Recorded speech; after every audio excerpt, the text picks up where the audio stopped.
Ogresfield is a quaint town with an idyllic feel.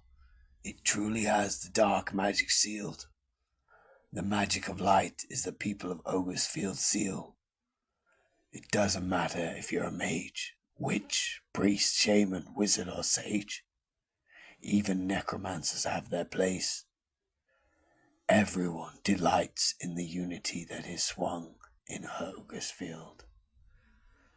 Yet, there is a growing problem with the usage of shadow magic. It can lead to death, which is so tragic. See, the town has accepted people from all over the land of Thornville. There has been an influx of new potion ingredients. Oh, I'm not against the occasional toot of tree bud or the occasional ayahuasca potion. Yet, I am against the violence that can sometimes come with it, with the shadow magic. It's when we use synthetic ingredients that it's dangerous, and of course when we refine the natural ingredients in a synthetic manner, potions can get out of hand. So there are many tales to be told about Ogresfield, yet as you sit with me by the fire, we should talk about one. One of the greatest witches to walk the earth, never afraid, never had fear, would always be where danger is near. You see, I said Ogresfield had dark magic sealed well. That's exactly why the people of Thornville would visit to raid the light.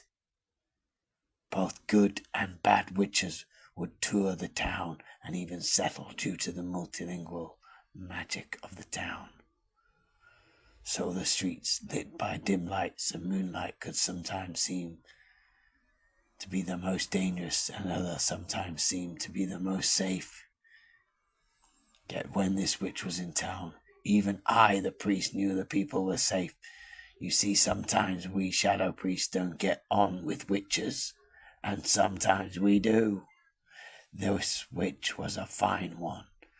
All the witches were safe from the lurking eyes of the dark magic that could send the men into a tirade. And this was not because of the fox that was always nestled at her side, but because she had so much self-dignity and pride. So as I tell you this story, you should know the streets of Ogresfield are a little less safe now that she has died. You see, she was dismissed from the Covenant due to the battle with the Red Witch. She was cast into a life of isolation. Yet with this isolation, she found a home on the streets of Ogresfield as an alpha female and as a protector. Many of the younger immortals enjoyed drinking the Covenant ale and smoking the tree bud, dancing until all hours in local alehouses. Our witch is watching over them like a diligent street angel. I guess you would never expect a shadow priest to proclaim a witch an angel. Yet here we are. So you can imagine it was a great shock when this shadow priest walked past her perch in the street for the last time. There were new merchants and new settlers with them. They brought the same old ingredients, yet with coercive methods of appealing to the addiction of shadow potions. New visceral methods of treating the people of Ogresfield. Not to mention the synthetics that were being sold by the Covenant, which were just terrible. It was a tough time. Though this witch witnessed me fall from grace of my position, I too was a victim of an inquisition. Yet, though I survived, I too was made incumbent on the streets of Ogresfield. Yet I had far more dwellings to rest, if needed, than the great witch we speak of. Ogresfield is a place where it doesn't matter whether your gods are old or new. Everyone still wishes the best fortune for you. Yet, it is still a part of Thornville.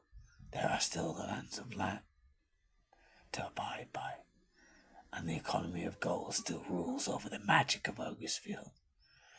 So to finish this tale of veneration, the witch who saved so many from the foul demons that would occasionally swamp the town and attack witch children and priest children alike, ended her own life at the very night. I had a battle with a demon, and the fox from a distance looked me in the eye, and I thought nothing of it. I thought she allowed the fox to roam sometimes. No one has seen worse times than this witch. The magic was taken from her grasp, yet she still battled on. She always seemed so impenetrable and strong. Oh, how I was wrong. She used the shadow magic for the last time, levitated herself to a great height outside the potion shop, and dropped from the sky, like she did when she was born. That angel, that witch, now 6 feet under in a ditch. Is there anything you should learn from this story? It's that even those you think are strongest, wisest, and most powerful, at times can have moments of weakness that are insurmountable. It is neither the Red Witch nor the Covenant who are accountable. It is the wicked laws of Thornville that segregate upon the lines of gold that you have in your loins. Necromancer, mage, priest, witch, and warlock, it seems not to matter. It doesn't matter what spell you cast in your life. It's for what purpose? And in Ogresfield, that was recognized. Yet the greed continued to feed on the unity. Every day I chant for the protection of the multicultural magic of impunity. And remember that witch's purity, as she stopped many a young one from the shadow magic and its impurity. And now, one of my fellow demon slayers is dead, not by the hand of a demon, but by her own volition.